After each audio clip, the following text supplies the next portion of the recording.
નમસ્કાર વિદ્યાર્થી મિત્રો, આ વિડીયોની અંદર ફરી પાછા આપણે ધોરણ 12 સાયન્સ ફિઝિક્સ ચેપ્ટર નંબર 1 વિદ્યુતભાર અને વિદ્યુત ક્ષેત્ર જે છે એમાં આગળ વધીએ છીએ.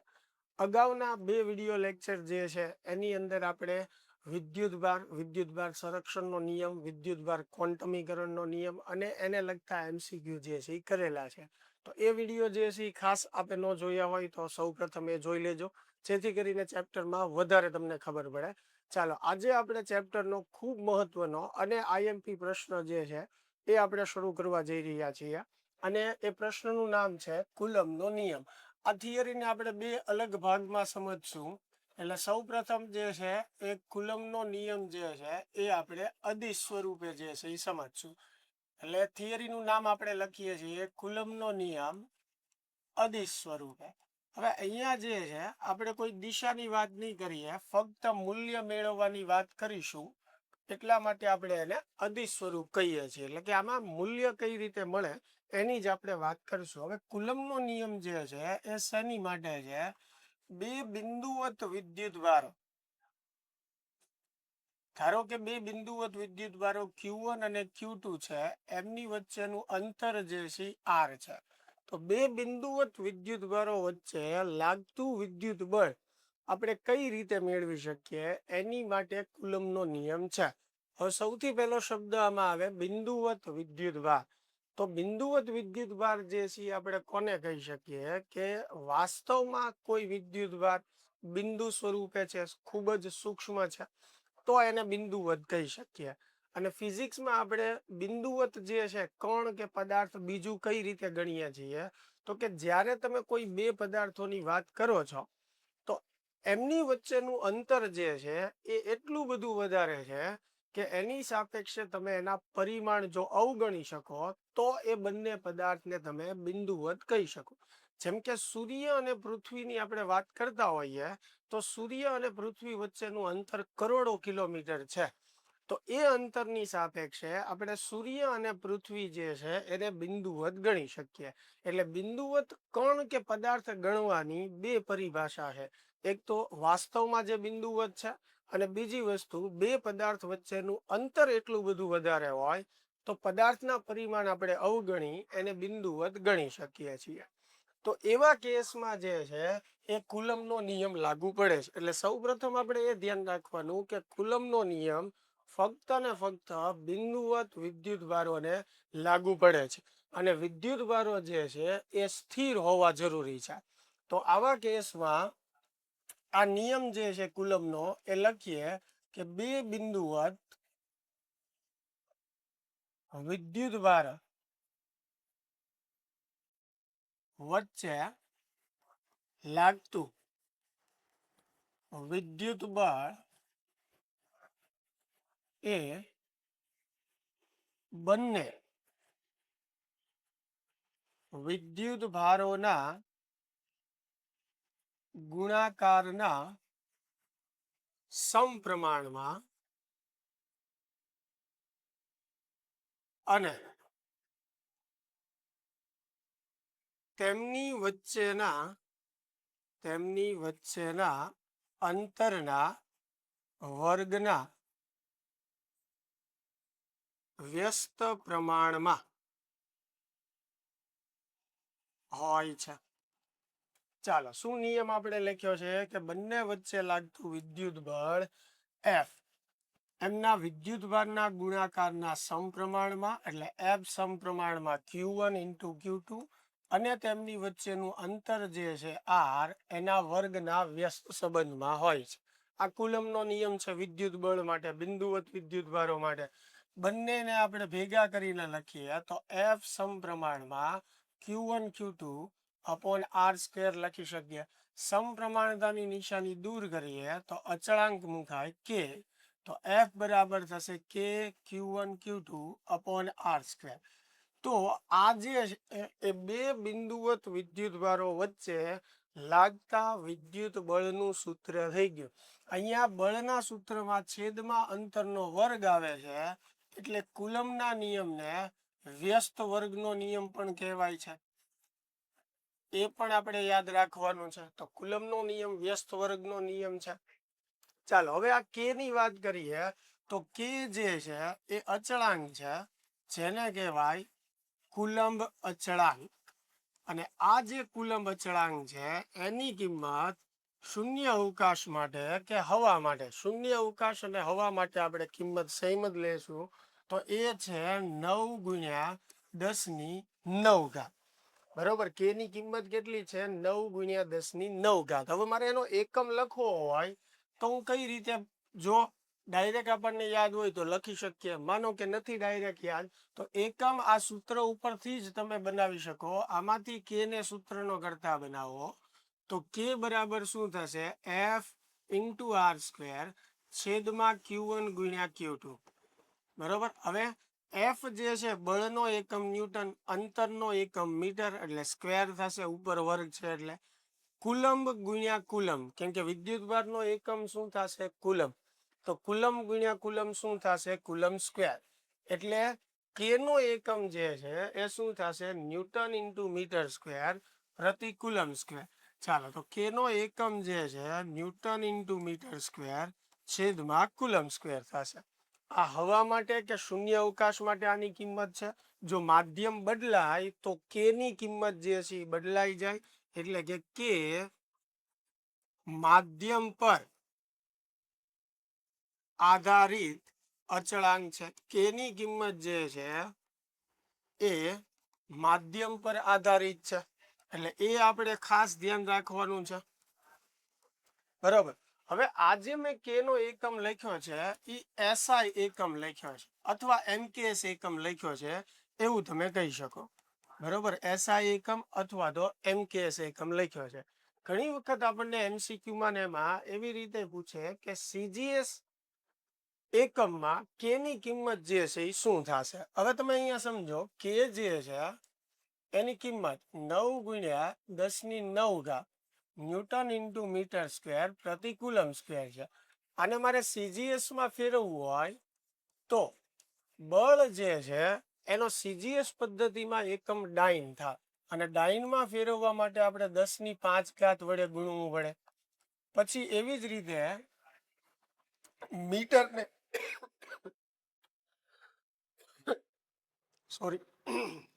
મીટરને સેન્ટીમીટરમાં ફેરવવા માટે 10⁵ વડે આપણે ગુણવું પડે. તો અહીંયા 10⁵ વડે ગુણીએ. મીટરને સેન્ટીમીટરમાં ફેરવવા માટે પણ ઉપર વર્ગ છે તો અહીંયા પણ વર્ગ આવશે, એટલે આ ન્યૂટન જે છે એનું શું થઈ ગયું? ડાઇન. અને મીટર જે છે એનું શું થઈ ગયું? Centimetre square. અને નીચે કુલંબ છે. કુલંબ એટલે વિદ્યુત ભારનો એકમ થયો. વિદ્યુત ભારનો સીજીએસ એકમ આપણે પહેલા જ લેક્ચરમાં વાત કરી હતી, સ્ટેટ કુલંબ થાય. અને કુલંબને સ્ટેટ કુલંબમાં આપણે ફેરવવું હોય તો 3 ગુણ્યા 10⁹ વડે ગુણવું પડે, એટલે એકમ જે છે એ સ્ટેટ કુલંબ થશે.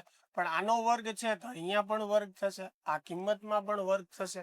અને એકમ જે જગ્યાએ તમને આપેલો છે એ જગ્યાએ ગુણવાનું, અંશ હોય તો અંશમાં, છેદમાં હોય તો છેદમાં.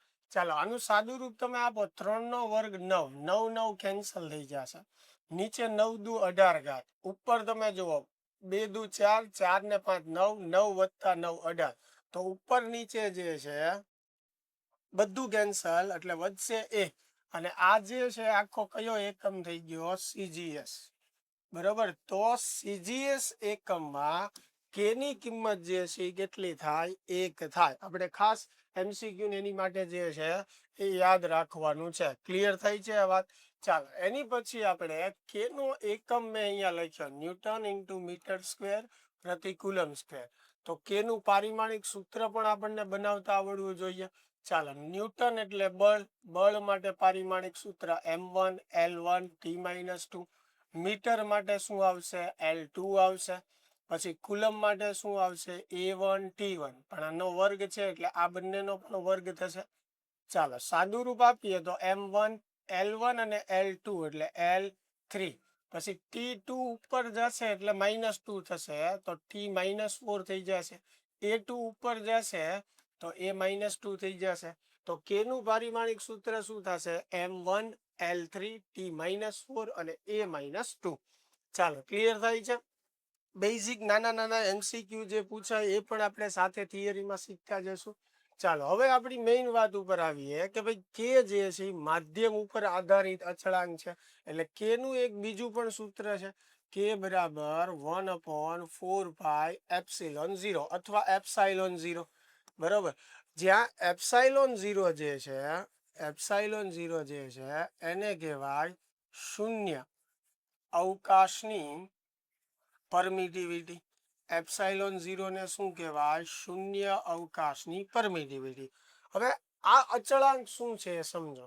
આ જે અચળાંક છે એ વિદ્યુત ક્ષેત્ર માટે કે વિદ્યુત બળ માટે માધ્યમને દર્શાવે છે, માધ્યમને વ્યાખ્યાયિત કરે છે. આનું એક ઉદાહરણ તમને આપવાનો પ્રયત્ન કરું. દાખલા તરીકે આપણે ક્લાસરૂમમાં બેઠા હોઈએ તો શિક્ષક આપણને ભણાવે છે, સામે વિદ્યાર્થીઓ ભણતા હોય, જો ભણતા હોય તો એ કેસમાં બંને એકબીજાને સારી રીતે જોઈ શકે, કારણ કે વચ્ચે જે માધ્યમ જે છે એ હવાનું છે. બરોબર છે, એટલે પ્રકાશ માટે વિઝિબિલિટી જે છે એ સારી છે. એટલે સીધા કિરણો જે છે એકબીજા ઉપર પડશે અને બંને શિક્ષક અને વિદ્યાર્થી બંને એકબીજાને જે છે એ સારી રીતે જોઈ શકશે.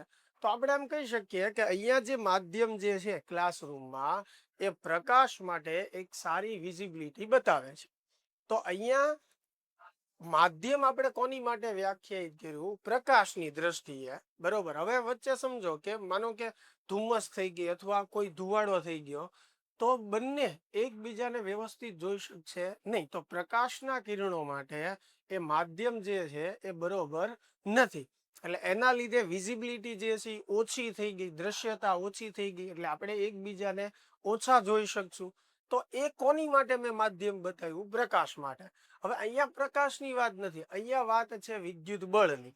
એટલે જ્યારે આપણે બે વિદ્યુત ભારની વાત કરતા હોઈએ Q1 અને Q2, તો એમની વચ્ચે ધારો કે હવાનું માધ્યમ છે, તો એ વખતે વિદ્યુત બળ જે છે એની માટે મેક્સિમમ બળ એકબીજા પર જે છે એ લાગવાનું છે બંને વિદ્યુત ભારો માટે. એટલે કે હવા એની માટે એવું માધ્યમ છે કે જે એકબીજા ઉપર મેક્સિમમ બળ લાગવા દે છે. જેમ મેં કીધું એમ હવાના માધ્યમમાં આપણે બંને ક્લાસરૂમમાં એકબીજાને સારી રીતે જોઈ શકીએ. તો હવાનું માધ્યમ પ્રકાશની વિઝિબિલિટી માટે બહુ સારું છે. એવી જ રીતે અહીંયા હવાનું માધ્યમ હશે તો આ બંને વિદ્યુત ભારો એકબીજા પર મેક્સિમમ બળ લગાડશે. પણ જો એની જગ્યાએ આપણે વચ્ચે જે છે લાકડું મૂકી દઈએ ધારો કે, અથવા બીજું કોઈ માધ્યમ મૂકી દઈએ, તો એ બંને એકબીજા પર એટલું બળ લગાડી શકશે નહીં. અને આ વસ્તુ તમે ચુંબકના ઉદાહરણથી સમજી શકો. બે ચુંબક આપણે લઈએ તો જ્યારે બે ચુંબક વચ્ચે હવાનું માધ્યમ હોય તો જેવું આપણે ચુંબકને આમ નજીક લઈ જઈએ એટલે મેક્સિમમ ફોર્સથી આકર્ષે, અસમાન ધ્રુવ હશે તો બરોબર, અથવા સમાન ધ્રુવ હોય તો અપાકર્ષે. પણ વચ્ચે એકદમ પાતળી હું લાકડાની પ્લેટ મૂકી દઉં તો તમે આ અનુભવી શકો કે બળ ઓછું થશે. હજી લાકડાની પ્લેટ જાડી લઉં તો એનાથી વધારે ઓછું થશે અથવા ન પણ લાગે. એટલે એનો અર્થ એવો થયો કે આ બે વચ્ચે જો માધ્યમ બદલાય તો બળ બદલાય છે. હવે આ તો ચુંબકીય બળ છે જેની ચર્ચા આપણે અત્યારે કરવાની નથી, પણ આનું ઉદાહરણ આપ્યું મેં તમને. આપણે વાત કરીએ છીએ વિદ્યુત બળની. તો વિદ્યુત બળ જે છે એ પણ માધ્યમ ઉપર આધાર રાખે છે.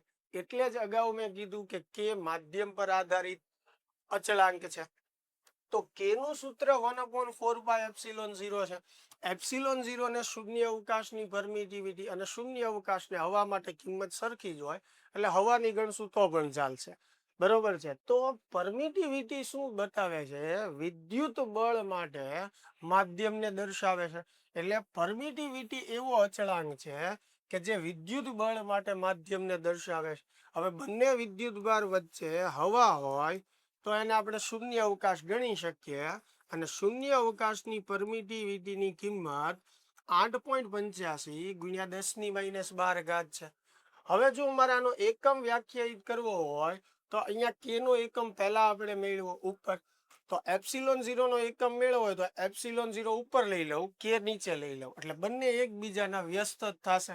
એટલે કે કરતા એપ્સિલોન 0 જે છે એનો એકમ એક્ઝેક્ટ વ્યસ્ત થશે એટલે એપ્સિલોન 0 નો એકમ શું થશે કુલમ સ્ક્વેર છેદમાં ન્યૂટન ઇન્ટુ મીટર સ્ક્વેર આ એપ્સિલોન 0 નો એકમ છે હવે એપ્સિલોન 0 મેં તમને કીધું એમ શૂન્ય અવકાશ કે હવાની પરમિટિવિટી છે હવે એની સિવાયનું કોઈ માધ્યમ હોય લાકડું હોય પ્લાસ્ટિક હોય તો દરેકની પરમિટિવિટી વિદ્યુત બળ માટે અલગ અલગ હશે તો અલગ કોઈ માધ્યમ હોય તો એની પરમિટિવિટી એપ્સિલોન વડે બતાવાય અને એને કહેવાય જે તે માધ્યમની પરમિટિવિટી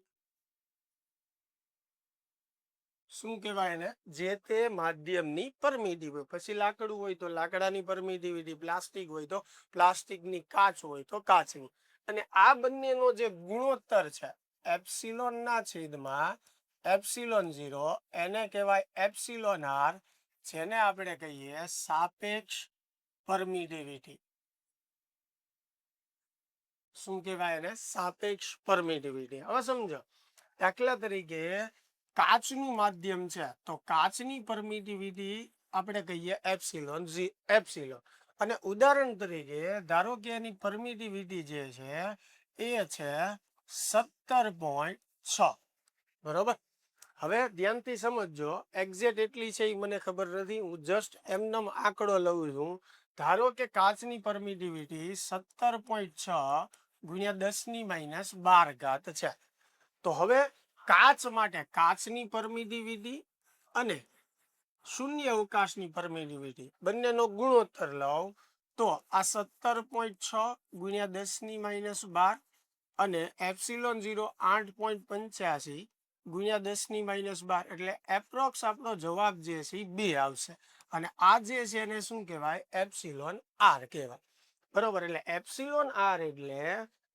એપ્સિલોન 0 નો ગુણોત્તર એટલે કે માધ્યમની પરમિટિવિટી અને શૂન્ય અવકાશની પરમિટિવિટી નો ગુણોત્તર અહીંયા મેં ઉદાહરણ કોની માટે લીધું છે કાચ માટે એટલે કે કાચની પરમિટિવિટી છેદમાં શૂન્ય અવકાશની પરમિટિવિટી એટલે આ આપણને એપ્સિલોન આર મળ્યું એ કાચ માટે મળ્યું એટલે હું એમ કહી શકું કે કાચની સાપેક્ષ પરમિટિવિટી કોની સાપેક્ષે છે શૂન્ય અવકાશની પરમિટિવિટીની સાપેક્ષે અને કેટલી આવી 2 આવી એટલે આનો અર્થ એવો થયો કે શૂન્ય અવકાશ કરતા કાચની પરમિટિવિટી જે છે એ 2 ગણી છે એપ્સિલોન આર 2 આવ્યું તો એનો અર્થ શું થયો કે કાચની પરમિટિવિટી શૂન્ય અવકાશની પરમિટિવિટી કરતા 2 ગણી છે એટલે સાપેક્ષ પરમિટિવિટી શું દર્શાવે છે કે જે તે માધ્યમની પરમિટિવિટી શૂન્ય અવકાશ કરતા કેટલા ગણી છે વાત સમજાય છે ચાલ તો એપ્સિલોન આર જે છે એને સાપેક્ષ પરમિટિવિટી કહેવાય હવે આ 2 પરમિટિવિટી નો ગુણોત્તર જ છે એટલે સાપેક્ષ પરમિટિવિટી જે છે એ એકમ રહિત અને પરિમાણ રહિત રાશિ છે એટલે એનો કોઈ એકમ થાય નહીં એનું કોઈ પારિમાણિક સૂત્ર થાય નહીં એટલે એકમ રહિત અને પરિમાણ રહિત જે છે એ રાશિ છે સાપેક્ષ પરમિટિવિટી બરોબર હવે ધ્યાનથી સમજો આ સાપેક્ષ પરમિટિવિટી વાળું જે સમીકરણ છે એમાં ઘણી વખત એપ્સિલોન બાય એપ્સિલોન 0 જે છે એને કેપિટલ કે વડે લખવામાં આવે અને એને ડાઇલેક્ટ્રિક અચળાંક પણ કહેવામાં આવે ડાઇલેક્ટ્રિક અચળાંક પણ કહેવામાં આવે હવે કેવા કેસમાં એને ડાઇલેક્ટ્રિક અચળાંક કહી શકાય એની વાત આપણે બીજા ચેપ્ટરમાં કરશું હવે એ ધ્યાન રાખજો આ કે અલગ છે અને કુલમના અચળાંકનો જે કે જે છે અલગ છે એટલે આપણે આ સૂત્રમાં લખ્યું F બરાબર કે Q1 Q2 upon R square એમાં આ કે કુલમનો અચળાંક છે અને અહીંયા જે મેં કે કીધું એ એપ્સિલોન બાય એપ્સિલોન 0 નો ગુણોત્તર છે જેને ડાઇલેક્ટ્રિક અચળાંક કહેવાય એટલે કે 2 વિદ્યુતભાર વચ્ચે જે પદાર્થ મૂકીએ એ જો ડાઇલેક્ટ્રિક હોય ને તો એવા કેસમાં એપ્સિલોન આર ને કે વડે દર્શાવવામાં આવે જેને ડાઇલેક્ટ્રિક અચળાંક કહેવાય હવે ડાઇલેક્ટ્રિક પદાર્થ એટલે શું એ આપણે આગળ વાત કરશું અહીંયા નહીં કરીએ એટલે એ ખાસ આપણે ધ્યાન રાખવાનું છે જો હવાની વાત હોય અથવા શૂન્ય અવકાશની વાત હોય તો ડાઇલેક્ટ્રિક અચળાંક જે છે એ 1 કહેવાય બરોબર. ધાતુ પદાર્થની વાત હોય તો ધાતુ પદાર્થ માટે ડાઇલેક્ટ્રિક અચળાંક જે છે ઇન્ફિનિટિવ કહેવાય ધાતુ પદાર્થ માટે. અને અવાહક પદાર્થ હોય અને ડાઇલેક્ટ્રિક હોય અવાહક પદાર્થ, કેમ કે ડાઇલેક્ટ્રિક પદાર્થો અવાહક જ હોય. એટલે અવાહક પદાર્થ માટે ડાઇલેક્ટ્રિક અચળાંકની કિંમત 1 કરતા વધારે હોય. એ જેવો ડાઇલેક્ટ્રિક પદાર્થ એ પ્રમાણે એની કિંમત જે છે એ હોઈ શકે, પણ 1 કરતા વધારે હોય. બરોબર. તો આ સૂત્રમાં આવતા દરેક પદને આપણે સમજીએ છીએ. ચાલો મેઇન આપણા સૂત્ર ઉપર આવીએ કે બંને વિદ્યુતભારો વચ્ચે જ્યારે હવાનું માધ્યમ હોય ત્યારે આ બંને વિદ્યુતભાર વચ્ચે હવાનું માધ્યમ હોય એટલે કે આ બિંદુવત વિદ્યુતભારો આપણા Q1 Q2 એમની વચ્ચેનું અંતર r. તો સૂત્ર પહેલા જ લખ્યું F બરાબર શું થાય K Q1 Q2 upon r². અને અગેઇન તમને અહીંયા યાદ કરાવું K એટલે કુલમનો અચળાંક છે. બરોબર. હવે K ની જગ્યાએ આપણે શું લખી શકીએ 1/4πε0 Q1 Q2 upon r². એટલે આ સૂત્રને આપણે આવી રીતે પણ લખી શકીએ શૂન્ય અવકાશ અથવા હવાના માધ્યમ માટે. હવે સમજો કે બે પદાર્થ વચ્ચે આપણે કોઈ માધ્યમ મૂકી દીધું. બરોબર. એટલે કે બંને વિદ્યુતભારો વચ્ચે એપ્સિલોન પરમિટિવિટી વાળું માધ્યમ હોય ત્યારે. ચાલો હવે બંને પદાર્થો વચ્ચે એપ્સિલોન પરમિટિવિટી વાળું માધ્યમ હોય ત્યારે હવે ધ્યાનથી સમજજો આ બંને વિદ્યુતભારો Q1 અને Q2 બંને વચ્ચેનું અંતર જે છે એ આપણે કેટલું કીધું r. હવે r જે અંતર છે એટલી જ લંબાઈનો કે એટલી જ જાડાઈનો પદાર્થ હું અહીંયા મૂકું છું આ બંનેની વચ્ચે. બરોબર. કે જેની પરમિટિવિટી જે છે એ એપ્સિલોન છે અથવા જેની સાપેક્ષ પરમિટિવિટી જે છે એપ્સિલોન r છે, અથવા જો ડાઇલેક્ટ્રિક પદાર્થ હોય તો જેનો ડાઇલેક્ટ્રિક અચળાંક k છે, એવો પદાર્થ બંને વિદ્યુતભારોની વચ્ચે મેં મૂક્યો છે. બંને વિદ્યુતભાર વચ્ચેનું અંતર જેટલું છે એટલી જ લંબાઈનો એપ્રોક્સ મેં અહીંયા પદાર્થ મૂકેલો છે. તો આ સૂત્રમાં પહેલા હવા હતી તો અહીંયા પરમિટિવિટી હવાની હતી, પણ હવે માધ્યમ છે એટલે બળ બદલાઈ જશે. બરોબર છે. તો પરમિટિવિટી કોની આવશે એ માધ્યમની. ધારો કે માધ્યમની પરમિટિવિટી એપ્સિલોન છે, અગાઉ જ આપણે કીધું. તો એપ્સિલોન 0 ની જગ્યાએ શું થઈ જશે એપ્સિલોન બરોબર Q1 Q2 upon r². હવે એપ્સિલોન ના છેદમાં એપ્સિલોન 0 એને કહેવાય એપ્સિલોન r. બરોબર. તો આના પરથી એપ્સિલોન બરાબર હું શું લખી શકું એપ્સિલોન 0 ગુણ્યા એપ્સિલોન r લખી શકું. એ કિંમત આપણે અહીંયા મૂકીએ તો 1/4π epsilon 0 epsilon r Q1 Q2 upon r². હવે થોડુંક આને ગોઠવીને લખું તો સૂત્ર આપણું કંઈક આવું બનશે 1/epsilon r 1/4π epsilon 0 into Q1 Q2 upon r². હવે ધ્યાનથી જુઓ આ સૂત્ર જે છે એ શેનું છે તો કે જ્યારે બે વિદ્યુતભાર વચ્ચે હવાનું માધ્યમ હતું ત્યારે જે બળ લાગતું હતું એનું સૂત્ર છે. તો આની જગ્યાએ F લખી શકીએ તો F પ્રાઇમ બરાબર આની જગ્યાએ F મૂકો છેદમાં એપ્સિલોન r. અને જો પદાર્થ ડાઇલેક્ટ્રિક હોય તો એપ્સિલોન r ની જગ્યાએ k લખી શકીએ. તો ધ્યાનથી આને સમજો મિત્રો કે હવામાં બંને વિદ્યુતભારો વચ્ચે લાગતું બળ કેટલું હતું F. હવે જો એમની વચ્ચે k ડાઇલેક્ટ્રિક અચળાંક ધરાવતું દ્રવ્ય મૂકી દેવામાં આવે તો બળ જે છે એ F ના છેદમાં k જેટલું થઈ જાય, એટલે કે k માં ભાગનું થઈ જાય, જ્યાં k ડાઇલેક્ટ્રિક અચળાંક છે. એટલે પહેલા જે બળ લાગતું હતું એની કરતા બળ ઘટી જશે. એટલે વિદ્યુત બળ જે છે કે કુલમ બળ છે એ માધ્યમ ઉપર આધારિત બળ છે, હવાના માધ્યમ કરતા બીજા કોઈ પણ માધ્યમમાં લાગતું બળ હવા કરતા ઓછું હશે. બરોબર. હવે જો બંને વચ્ચેનું અંતર r હોય તો એટલી જ લંબાઈનો તમે ડાઇલેક્ટ્રિક પદાર્થ બેની વચ્ચે મૂકો તો હવામાં લાગતું બળ F હોય તો માધ્યમમાં લાગતું બળ જે છે F/k થઈ જશે. આ ખાસ તમારે ધ્યાને રાખવાનું છે. ક્લિયર થાય છે આ વાત? હવે સમજો કે માનો કે એટલી લંબાઈનો પદાર્થ જે છે આપણે નથી મૂક્યો. આ જે છે Q1 Q2 વિદ્યુતભાર, બંને વચ્ચેનું અંતર r. હવે હું અહીંયા બંને વચ્ચે ધારો કે ટી જાડાઈનો અથવા ટી લંબાઈનો ડાઇલેક્ટ્રિક પદાર્થ મૂકું છું. એટલે બંને વિદ્યુતભાર વચ્ચેનું અંતર છે એટલી લંબાઈ નહીં, થોડીક એવી r કરતા કંઈક ઓછી લંબાઈ ટી, એટલા જ ભાગમાં ડાઇલેક્ટ્રિક મૂકું છું તો સીધું નહીં આવે કે બળ કેમાં ભાગનું થશે. એવા કેસની અંદર આપણે બળ મેળવવું હોય તો એનું સૂત્ર થશે કે Q1 Q2 છેદમાં r - t plus T √k અને આ આખા કૌંસનો વર્ગ, જ્યાં k એટલે ડાઇલેક્ટ્રિક અચળાંક. આ કે જે છે એ શેનો છે? ડાઇલેક્ટ્રિક અચળાંકનો છે. બરોબર. અને આ કે જે છે એ શેનો છે? કુલંબ અચળાંકનો છે. એટલે બંને ભેગું થાય નહીં, એ આપણે ખાસ ધ્યાને રાખવાનું છે. ક્લિયર થાય છે એટલી વાત? ચાલો મિત્રો, તો આની અંદર તો મેં ઘણું બધું તમને સમજાવ્યું. MCQ માટે પણ આ પ્રશ્ન બોર્ડની દ્રષ્ટિએ પણ ખૂબ મહત્વનો IMP છે. બોર્ડમાં પણ તમને જૂના પેપરોમાં જોવા મળશે.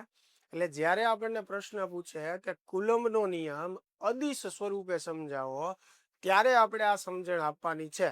અને એમાં આટલું બધું તમારે લખવાની જરૂર નથી. તમે જે કાંઈ મટીરિયલમાંથી પાકું કરો છો અથવા ટેક્સ્ટ બુકમાં એમાં જોશો એટલે ખ્યાલ આવી જશે. એમાં એટલું બધું લખેલું હોતું નથી.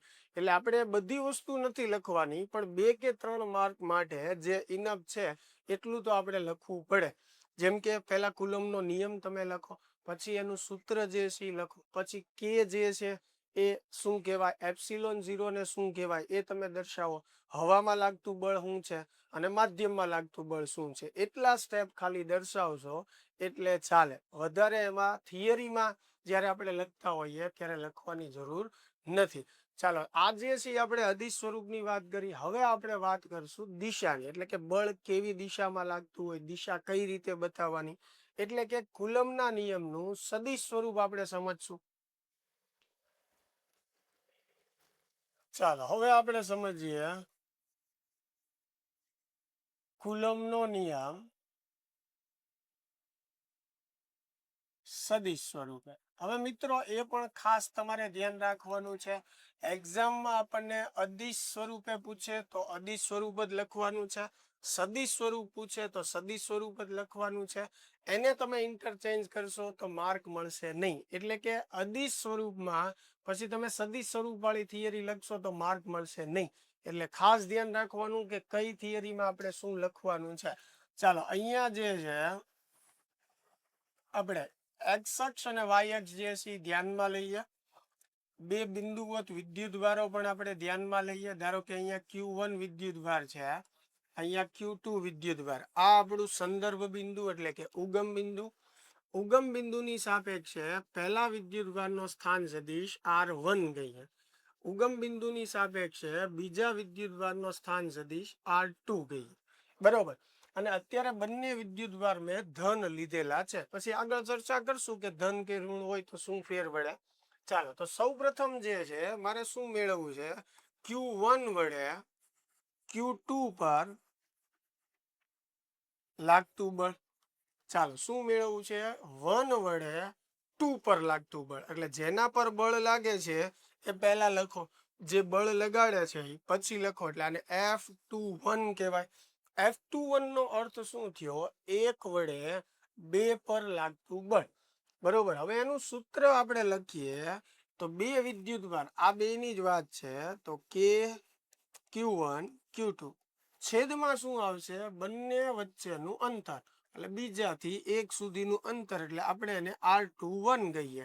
અને છેદમાં અંતરનો શું આવે? વર્ગ. પણ હજી આ મિત્રો સદિશ સ્વરૂપ નથી. આ તો મેં ખાલી સૂત્ર લખ્યું, મૂલ્ય લખ્યું. સદિશ સ્વરૂપ એટલે દિશા બતાવવાની. હવે દિશા માટે આપણે શેનો ઉપયોગ કરીએ? એકમ સદિશનો ઉપયોગ કરીએ. જેમ કે કોઈ સદિશ રાશિની દિશા એક્સ દિશામાં હોય તો આપણે આઈ કેપ લખીએ, વાય દિશામાં હોય તો જે કેપ લખીએ, ઝેડ દિશામાં હોય તો કે કેપ લખીએ. એટલે એકમ સદિશનો ઉપયોગ જ દિશા દર્શાવવા માટે થાય છે. આઈ, જે અને કે શું છે? અનુક્રમે એક્સ, વાય અને ઝેડ અક્ષના એકમ સદિશો છે દિશા દર્શાવવા માટે. તો મારે અહીંયા બળની દિશા બતાવી છે. જો બળ એક્સ દિશામાં આવતું હોય તો હું આઈ કેપ લખી શકું. જો બળ વાય દિશામાં આવતું હોય તો જે કેપ લખી શકું. પણ હંમેશા તો એવું જરૂરી નથી ને કે એક્સ અને વાય દિશામાં જ હોય. તો આપણે એવી દિશા લખવી છે કે જે હંમેશા હશે. હવે એની માટે તમે ધ્યાનથી સમજો કે અહીંયા આ R1 સ્થાન સદિશ છે, બરોબર. આ R2 સ્થાન સદિશ છે.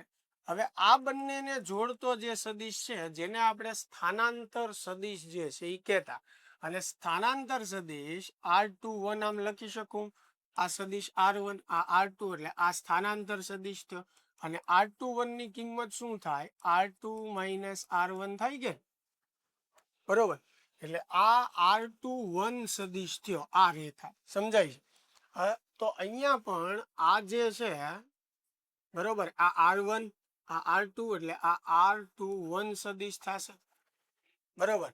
હવે એક વડે બે ઉપર લાગતું બળ, બંને ધન છે તો બંને એકબીજાને શું કરે? અપા કરશે. એટલે જ્યારે Q1 આના પર બળ લગાડે તો એને અપા કરશે, એટલે Q2 અપા કરશે એટલે દૂર જશે.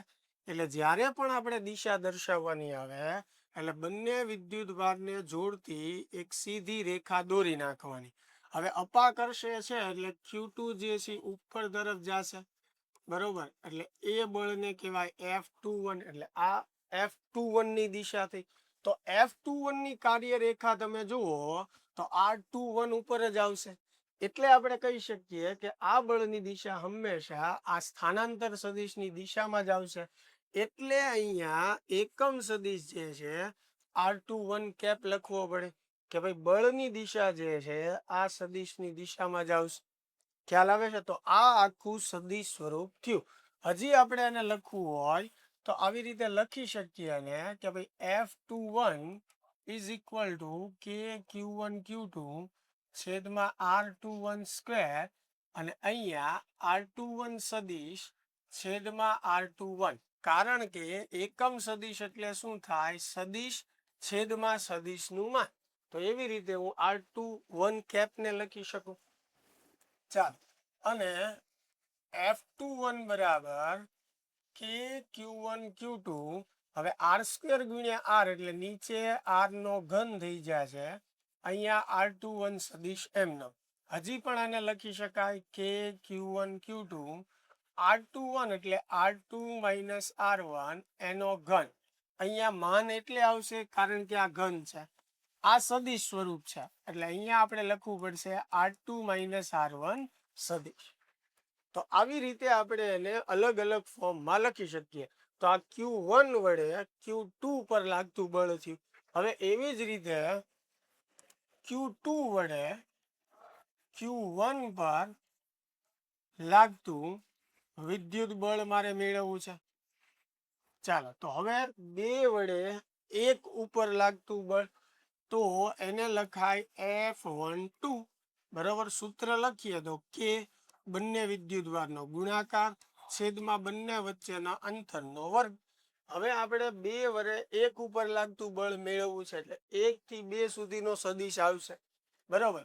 તો કે Q1 Q2 છેદમાં શું આવશે? R12 square. હવે દિશાની વાત કરીએ તો બીજો વિદ્યુત ભાર પહેલા ઉપર બળ લગાડે, બંને એકબીજાને અપા કરશે છે. તો Q2 પણ Q1 ને શું કરે? અપા કરશે. એટલે F12 ની દિશા આ બાજુ આવશે, બરોબર. તો F12 ની દિશા એ પણ ક્યાં થશે? હવે જુઓ, હું વાત કરું છું બે વડે એક ઉપર લાગતા બળની, તો આને હું R12 સદિશ કહી શકું. ખાલી આની દિશા આની કરતા વિરોધી હોય. સ્થાન સદિશ તો તમને ખ્યાલ જ હશે, 11મા ધોરણમાં આવી ગયું. તો અહીંયા હું લખી શકું R12 કેપ. પછી જે રીતે આપણે અહીંયા સાદુરૂપ આપ્યું છે એ જ રીતે અહીંયા સાદુરૂપ આપીએ તો આને લખાય કે Q1 Q2 છેદમાં R12 Q R12 સદિશ. રેડી? અને જ્યાં R12 જે છે એનું સૂત્ર શું થશે? R1 - R. રેડી? સમજાય છે? હવે ધ્યાનથી બંને સૂત્રો તમે જુઓ. આ સૂત્ર તમે ધ્યાનથી જુઓ અને આ સૂત્ર ધ્યાનથી જુઓ. તો એમાં કે Q1 Q2 કે Q1 Q2 સરખું જ છે. છેદમાં R21 એટલે કે બીજાથી પહેલા સુધીનું અંતર. અહીંયા R12 એટલે પહેલાથી બીજા સુધીનું અંતર. તો એ તો સરખું જ થવાનું. બરોબર છે? એટલે કિંમત સરખી જ આવશે પણ દિશા વિરોધી આવશે. જો આ ઉપરની તરફ છે તો આ બાજુ નીચેની તરફ છે. એટલે કે એક વડે બે પર લાગતું બળ કે બે વડે એક ઉપર લાગતું બળ સરખું જ હોય. બંને વિદ્યુતભારો એકબીજા પર સરખું જ બળ લગાડે પણ દિશા પરસ્પર કેવી હોય? વિરોધી હોય. એટલે F12 ઇઝ ઇક્વલ ટુ આપણે શું લખી શકીએ? -F21. ક્લિયર થાય છે આ વાત? ચાલો, તો આપણને જો કુલમનો નિયમ સદિશ સ્વરૂપે પૂછ્યો હોય તો આવી રીતે આપણે સમજાવવાનું છે. એની માટે એ પણ આપણે યાદ રાખીએ કે બંને વિદ્યુતભારો જે છે સજાતીય હોય. સજાતીય એટલે કે બંને ધન હોય અથવા બંને ઋણ હોય. તો બંનેનો ગુણાકાર હંમેશા શું આવવાનો? ધન. ધન એટલે કે ગ્રેટર ધેન 0. બરોબર? એટલે કે Q1 * Q2 ગ્રેટર ધેન 0 એટલે કે ધન હોય તો બંને વિદ્યુતભાર જે છે એ સજાતીય હોય. અને જ્યારે સજાતીય હોય ત્યારે બંને વિદ્યુતભારો એકબીજાને શું કરે? અપાકર્ષે. બરોબર? એવી રીતે એક વિદ્યુતભાર ધન અને એક વિદ્યુતભાર ઋણ હોય તો બેયનો ગુણાકાર ઋણ આવે એટલે કે <0 આવે. ત્યારે બંને એકબીજા પર શું બળ લગાડે? આકર્ષી બળ લગાડે. જેમ કે અત્યારે અપાકર્ષી બળ લગાડે એટલે આ બંને બળ બહારની તરફ છે. જો એક વિદ્યુતભાર પ્લસ હોત એક વિદ્યુતભાર માઇનસ હોત તો બંને એકબીજાને આકર્ષે તો આ બંને બળની દિશા અંદર તરફ આવી જાય. આકર્ષણ બળ લાગે છે એટલે. સમજાય છે? હજી ફરીને એકવાર કહું છું કે અદિશ સ્વરૂપ પૂછે તો એકલું અદિશ સ્વરૂપ લખવાનું છે. સદિશ સ્વરૂપ પૂછે તો એકલું સદિશ સ્વરૂપ. બરોબર છે? ચાલ, ક્લિયર થાય છે એટલી વાત? આગળ વધીએ. હવે વિદ્યુત બળ માટે એક બીજી થિયરી જે છે કે ઘણા બધા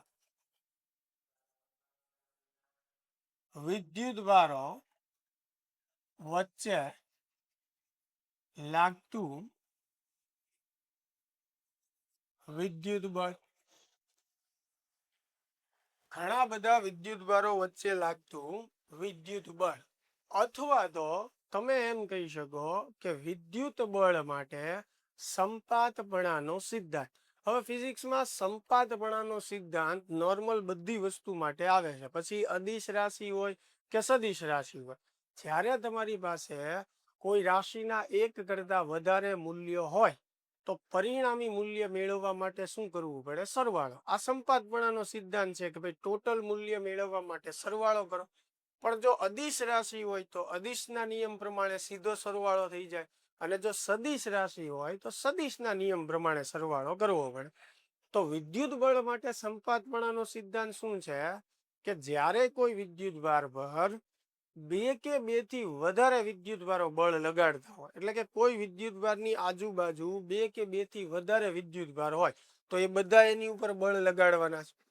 તો જ્યારે કોઈ વિદ્યુતભાર પર બે કે બે થી વધારે વિદ્યુતભારો બળ લગાડતા હોય ત્યારે તેના પર લાગતું પરિણામી બળ તે દરેક બળના સદિશ સરવાળા જેટલું થાય અથવા એમ લખો બેઝિક સરવાળા જેટલું થાય. આ નિયમ છે કે બધાનો સદિશ સરવાળો કરવાનો.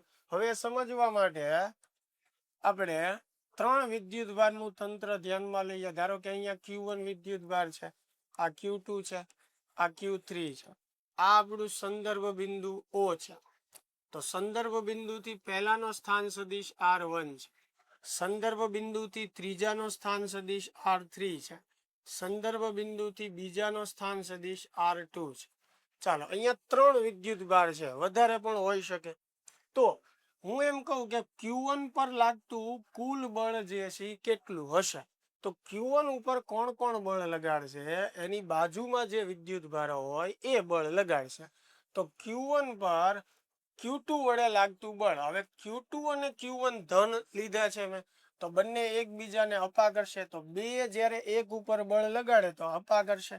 એટલે બંનેને જોડતી રેખા તમે પહેલા સૌ પ્રથમ સીધી દોરી નાખો અને Q1 ને અપા કરશે એટલે આ થશે F12 ની દિશા. બે વડે એક ઉપર લાગતું બળ. સમજાય છે? સેમ એવી રીતે ત્રીજો વિદ્યુતભાર પણ પહેલા ઉપર બળ લગાડશે અને ત્રીજો પણ પહેલાને અપા કરશે. એટલે આવી રીતે બંને એકબીજાને અપા કરશે. તો Q1 ઉપર તરફ કોના લીધે? Q3 ના લીધે. Q3 અને અપા કરશે એટલે આ બંનેને જોડતી રેખા દોરો. અપા કરશે એટલે આ બાજુ આવશે. તો F13 થી તો અહીંયા Q1 પર બે બળો લાગે છે, F12 અને F13. તો નિયમ શું કહે છે કે Q1 નું ટોટલ બળ તમારે મેળવવું હોય, જેને આપણે કહીએ F1, તો એના પર જેટલા બળો લાગે છે એનો તમારે સદિશ સરવાળો કરવાનો. એટલે F12 વત્તા F13. હવે એનું સૂત્ર મૂકી દઈએ આપણે.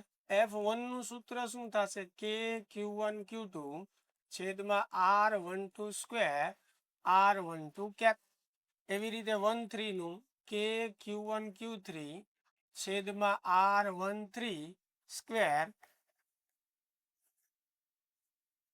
Into R13 cap. હવે સમજો 12 એટલે 1 અને 2 વચ્ચે જે બળ આપણે બતાવ્યું છે કે બે વડે એક પર લાગતું બળ, તો એમાં આ બે વિદ્યુતભારનો ગુણાકાર આવશે અને આ બે વચ્ચેનું જે અંતર છે સ્થાન સદિશ R12 આવશે. સેમ એવી રીતે 3 વડે 1 ઉપર લાગતું બળ એટલે આ બંનેનો ગુણાકાર આવશે અને એ બંને વચ્ચેનો સ્થાન સદિશ એટલે R13 આવશે. ખ્યાલ આવે છે? તો આવી રીતે આપણને બળ મળે. હવે આ તો બે વિદ્યુતભાર હતા એની બાજુમાં. ધારો કે ટોટલ 4 હોય વિદ્યુતભાર, તો આની બાજુમાં કેટલા થશે? 3. તો એ 3 બળ લગાડશે તો 3 બળનો સરવાળો આવશે. એમ 4 બળ લાગતા હોય તો 4 નો. હવે ધારો કે n વિદ્યુતભાર છે, તો n વિદ્યુતભારોના તંત્ર માટે. તો n વિદ્યુતભારો હોય, ધારો કે Q1 ની બાજુમાં n જેટલા વિદ્યુતભારો છે, તો હવે મારે ટોટલ બળ મેળવવું છે. તો બધા વિદ્યુતભાર જે બળ લગાડે છે એનો મારે સરવાળો કરવાનો. બરોબર? બીજો વિદ્યુતભાર લગાડશે, ત્રીજો, ચોથો, પાંચમો, એમ n સુધી, તો એ બધા બળનો મારે શું કરવાનો? સરવાળો. બરાબર? તો F બરાબર અહીંયા F12 એટલે સેમ સૂત્ર આપણે પહેલા જે મૂક્યું હતું એનું એ જ મૂકવાનું છે. ખાલી આપણે એવું દર્શાવવા માંગીએ છીએ કે જેટલા બળ લાગતા હોય એ બધા બળોનો આપણે સદિશ સરવાળો કરવાનો. એની માટે થઈને આ સ્ટેપ આપણે લખીએ છીએ. ચાલો, એવી રીતે n સુધી એટલે K Q1 Qn છેદમાં R1n એનો સ્ક્વેર અને R1n કેપ. ચાલો, ક્લિયર થાય છે? હવે આવું જ્યારે n પદો વાળું સમીકરણ હોય તો એને ટૂંકમાં આપણે સિગ્મા સ્વરૂપે લખી શકીએ. સિગ્મા જે છે એ શું બતાવે છે? સરવાળો બતાવે છે. તો I is equal to 2 to n K Q1 Qi છેદમાં R1I સ્ક્વેર R1I કેપ. આવી રીતે શોર્ટમાં લખી શકાય. સિગ્મા એટલે સરવાળો. હવે સમજો, પહેલા ઉપર આપણે બળ વિચારીએ છીએ તો અહીંયા I is equal to 1 તો નથી જવાનું, કારણ કે પહેલો કઈ પોતાની ઉપર તો બળ ન લગાડે. કોણ બળ લગાડશે? બીજો, ત્રીજો, ચોથો. એટલે I ની કિંમત 2 થી શરૂ થશે. બરોબર? હું એવું કહું કે છેલ્લે I બરાબર 4 સુધી છે, તો એકવાર આપણે I બરાબર 2 મૂકશું. 2 મૂકો એટલે આ સૂત્ર બની જશે. વત્તા પછી I બરાબર 3 મૂકશું એટલે આ સૂત્ર બની જશે. વત્તા I બરાબર 4 મૂકશું એટલે આની પછીનું સ્ટેપ આવી જશે. ભલે આપણે આનો દાખલામાં કે પ્રશ્નો સોલ્વ કરવામાં આ રીતનો ઉપયોગ નહીં કરીએ. આની માટે જે સદિશનો નિયમ છે સિમ્પલ, એનો આપણે ઉપયોગ કરશું. એ રીત વધારે ઇઝી પડે. છતાં થિયરીમાં આપણે આ યાદ રાખવું જરૂરી છે કે જ્યારે ટોટલ બળ મેળવવું હોય તો આપણે સદિશ સરવાળો કરવો પડે. તો આવી રીતે સૂત્ર મૂકીને પછી એનું સાદુરૂપ આપીએ એટલે જવાબ મળે. પણ જ્યારે MCQ કે પ્રશ્નો ગણશું ત્યારે આપણે આવી રીતે સોલ્વ નહીં કરીએ. એની માટે આપણે સદિશના બીજા નિયમો છે એનો ઉપયોગ કરશું, જેથી કરીને પ્રશ્નો ઝડપથી સોલ્વ થાય. તો મિત્રો, કુલમના નિયમની અંદર આ 3 થિયરી જે છે એ આપણે ટેક્સ્ટ બુકની અંદર જે છે એ હતી. ત્યારબાદ નવો એક ટોપિક વિદ્યુત ક્ષેત્રવાળો ટોપિક જે છે એ શરૂ થાય છે, જેની ચર્ચા આપણે નેક્સ્ટ વિડીયોમાં કરશું. પણ આ વિડીયોની અંદર જે છે કુલમનો નિયમ અદિશ સ્વરૂપે સદિશ સ્વરૂપે એ આપણે જોયા. સાથે સાથે કુલમના નિયમ માટે અથવા વિદ્યુત બળ માટે સંપાતપણાનો સિદ્ધાંત પણ જોયો. તો પહેલા બે પ્રશ્નો જે છે અદિશ સ્વરૂપ અને સદિશ સ્વરૂપ એ ખાસ જે છે એ તમારે કરી નાખવાના છે. આને રિલેટેડ જે કાંઈ MCQ જે છે એ આપણે નેક્સ્ટ વિડીયોની અંદર જે છે એ પાછા કરીશું. ચાલો તો મળીએ નેક્સ્ટ વિડીયોમાં.